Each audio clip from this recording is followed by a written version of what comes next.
Hey guys, welcome back. I'm Jeb Smith, Coldwell Banker Residential Brokerage in Huntington Beach, and today we're going to talk about recessions. A lot of talk out there about recessions coming in 2020. So today we're going to discuss that. We're actually going to give you the definition of a recession, give you an idea of what a recession actually means. But in addition, we're going to talk about what 2020 holds. Is a recession coming? And what does that mean for you if you own property, if you're planning to buy property? Is there a way to profit from a potential recession?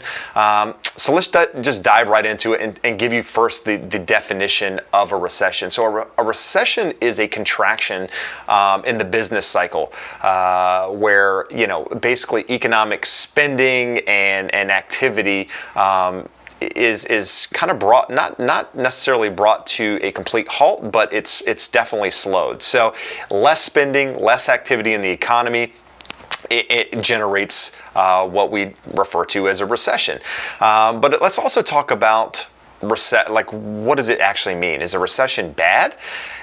No, recessions are completely normal. Actually, in fact, they're healthy for markets. They're not only needed, but absolutely necessary for continued growth, right? Things can't continue to go up and up and up forever.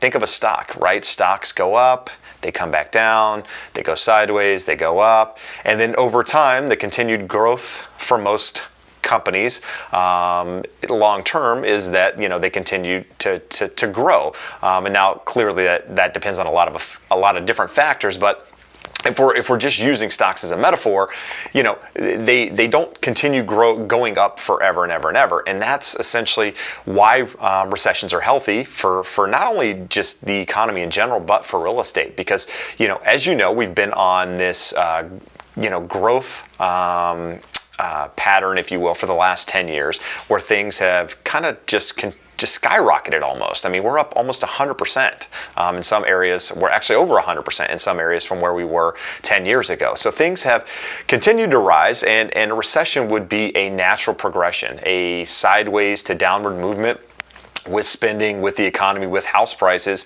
to give the market some time to catch up in general, so things can continue growing. And then now that we know what a recession is, we've talked about recessions being healthy, let's talk about the economy in general before we dive into my prediction or my thoughts on the market. The economy currently, I think we're at like a 3.7% unemployment. My mentor, Brian Buffini, would say everybody that wants a job has one. So very, very good unemployment numbers. In addition, I think, or GDP numbers, the growth rate of the economy as a whole is somewhere around 2.6, 2.7%, which is down from where it was a year ago, but still right in the ideal growth phase of 2 to 3%. So the economy as a whole is still doing really well. Once you take that and add what the Federal Reserve, the Fed, has recently done with regards to lowering interest rates, which is stimulated buyer demand. So the housing market has continued to kind of move forward, move up.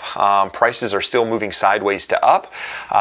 So you've got growth in all of these different areas, and then you've got an inventory problem. So you've got inventory as a whole with regards to housing at a shortage nationally. Not only California, not only local to Orange County where I am, but nationally, housing is at a shortage. So there's not enough housing out there to support the growing population, and a lot of that has to do with restrictions that were put on home builders after the last recession, which was more of a depressionary stage of what we went through, but it was a recession nonetheless, and that was probably about as big as recession as we're going to see in some time.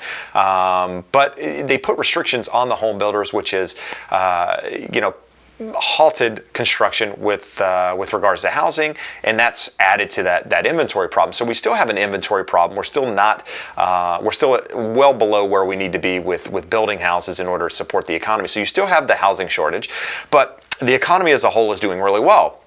So in the short term, I don't think a recession's in sight. And keep in mind, we also have a president currently, whether, this isn't a political statement at all, whether you support him or don't support him, the truth is, he's a businessman. And so, he is not going to allow, in my opinion, a recession on his watch. So he's going to do everything he can to prop up the economy during his presidency, which is last another year. And so for that period of time, I think the economy continues to do what it's been doing, which is maybe expanding, just not at crazy rates, but at normal rates. House prices are going to kind of move sideways to potentially up in most markets. Now, keep in mind, we are going into a slow time in the year for most markets. Things slow down during this year, but it's normal. It's not anything to be worried about. You're not going to see any crazy drops in price, house prices nationally or even locally. It's just normal what happens during this time of year. But with that said, in the short term, don't see any signs of recession. Again, one of my mentors, Brian Buffini, says that 2021 is likely the year that you'll start seeing some signs of a recession, and I agree with that, because I think all the supporting information that I just laid out there kind of supports exactly what I said, and so I think, if anything, 2021 is probably the number. But who knows, right? I mean, a lot of things can happen economically, can happen worldwide that could affect, our markets, can affect the housing market. But assuming everything kind of stays the way that it is now, globally, I think that, our market probably continues on this path for at least another year.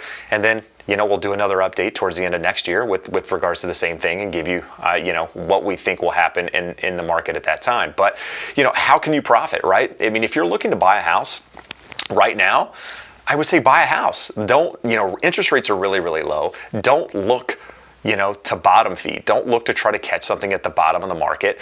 It's very hard to gauge, impossible to do for most. So if you see a good opportunity, if you're living in the property, if you're going to live there for the next 5 to 10 years, buy it now. I mean, if you're looking to buy something to sell it in 2 to 3 years to flip it, you need to consider your options. I don't know that that's the best strategy going into, the unknown, the unforeseen of the next couple of years. But if you're going to live in the property, if you're buying it for the long run, now's as good a time as any, especially with rates are where they are.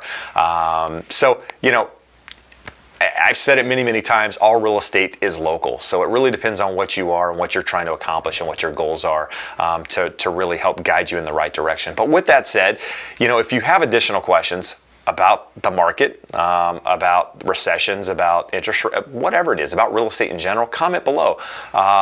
Contact me directly. Would love the opportunity to speak to you in a little bit more detail. If you haven't already subscribed to my channel, please do that. Like the video. Again, it helps me understand what people are watching and gives me an idea of what people want to see. And I'm here to, educate. I want to make the seller, the buyer, the consumer out there more savvy, because the more savvy you are, the easier it is to deal with, not only from my side but from everybody's side, and it makes you a better buyer and a better seller when you have the knowledge in doing that. So anyway, I appreciate you taking the time to watch, and as always, if I could be of assistance, give me a shout, and we'll see you again soon. Have a great day. Bye-bye.